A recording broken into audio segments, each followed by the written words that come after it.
workshop, which is math and logic games.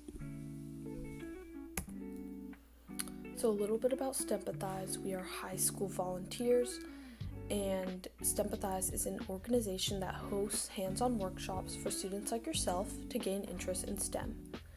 If you want to learn a little more about us, you can visit our website at www.stempathize.org. Our Instagram is stempathize.us, and our YouTube is STEMpathize. Today's activity is Sudoku. So, if you don't know anything about Sudoku is a Japanese logic-based math game.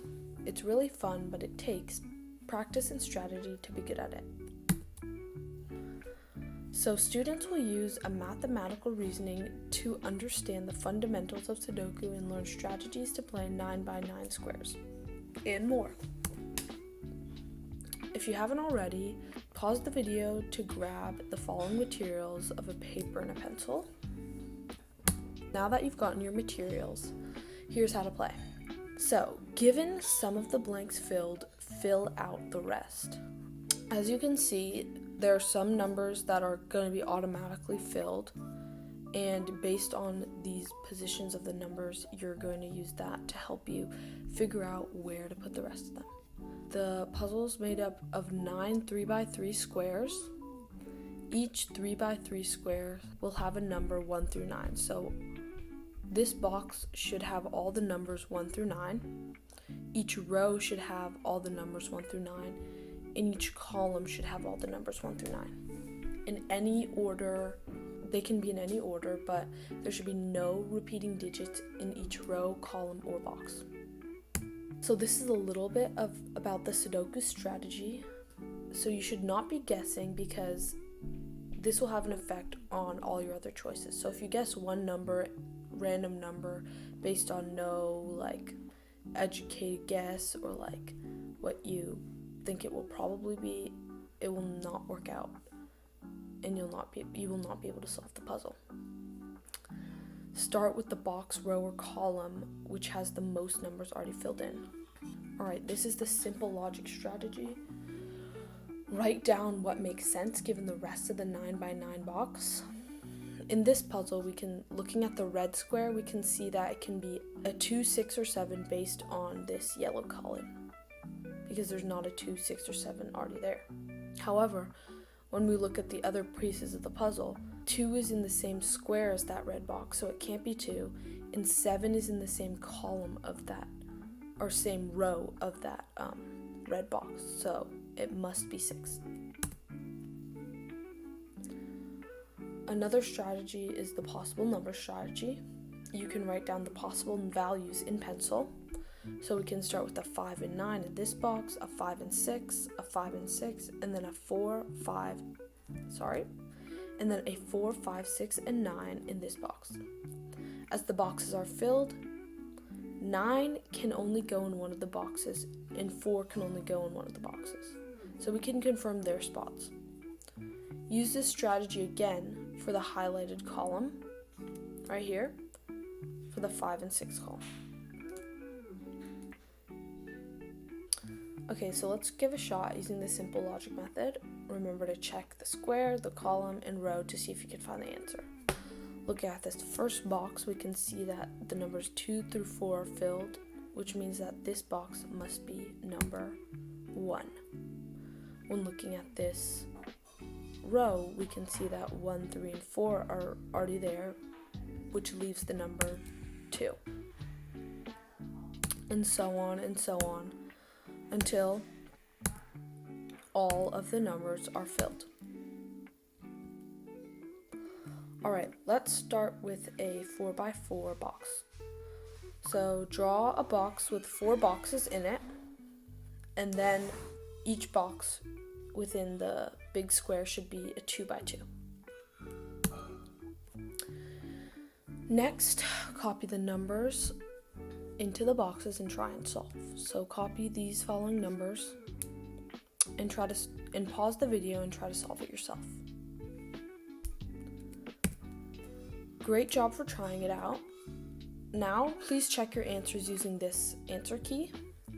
Did you get the right answers? Did you get any wrong? And if so, where and why? Alright, now let's try a full Sudoku. Flip to the other side of your paper and draw a 9x9 box, just like the one here.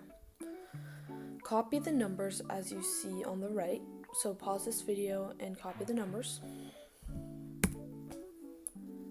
Step 9, try and solve. Get as far as you can in the given time. Try the strategies you've learned, simple logic, and possible numbers. So please pause this video and try to solve this within about 10 minutes. If you can't, please move on. Alright, great job everyone. How did you like it? So, what strategy did you use on the Sudoku? And where on the grid did you use it? Alright, our next activity is logic puzzles. This objective, students will learn about strategies to solve basic logic puzzles. Logic puzzles are games that use mathematical intuition to figure out the answer to the equation. It doesn't always use adding or subtracting, but it uses the same critical thinking strategies. They're super fun once you get a handle on them. Alright, so for the following materials, you will need a paper and a pencil. Let's look at a simple example. As we see here, a circle plus a circle plus a circle equals 36. A circle plus 2 triangles equal 28. And a triangle minus a square equals 3. Using this logic, we can see that a circle will equal 12 because 3 circles equal 36.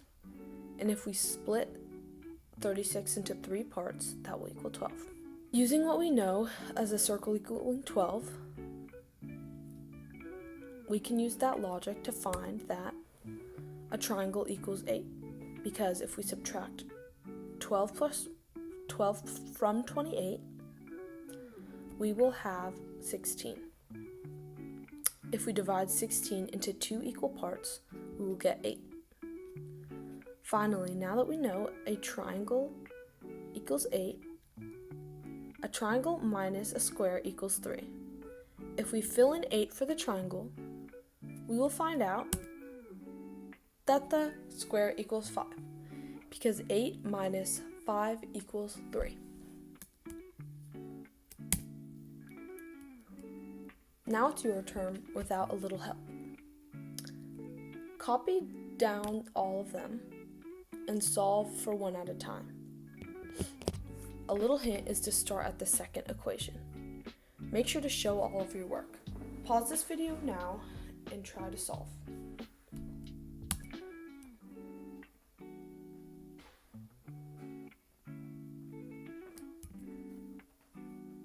What are the answers? Share what you got. So a cloud equals 4, a lightning bolt equals 9, and a crescent equals 2. While these may seem easy, you have to use that same step-by-step method on the other logic puzzles we're going to do. Elimination grids are used for complicated logic puzzles to make them easy to visualize. Sets up a grid to easily eliminate wrong answers or choose the right answer. Let's look at this example. This puzzle asks to find which animal went and where and when they woke up relative to the others. The lion was the last to wake up, so put X in that box. The second to wake up went up a tree, put X in that box. This is an example of how the puzzle looks filled out. The lion woke up fourth and went to the grass. The hyena woke up first and went to the lake. The zebra woke up second and went to the tree. The giraffe woke up third and went to the rock. Let's give it a shot. Copy down this table. Pause the video if you haven't already and copy down this table. Alright, some hints are Grace is the youngest and likes blue. The 4th grader is a boy and does not like pink. Sarah is 1 grade ahead of Hannah, and the second grader likes red. You are finding each kid's grade and color. Using the hints provided, please try and solve the puzzle. Alright, great job. Here is the answer key. 1 is that Grace is the youngest and likes blue. The 4th grader is a boy and does not like pink. And Sarah is 1 grade ahead of Anna, and the 2nd grader likes red. Hannah, the 2nd grader, likes red. Will, 4th grade, likes purple. Sarah, 3rd grade, likes pink. And Grace, 1st grade, likes blue. Where did you start on the puzzle? Thanks for coming, and see you next time. Here are the links to learn more a little bit about us.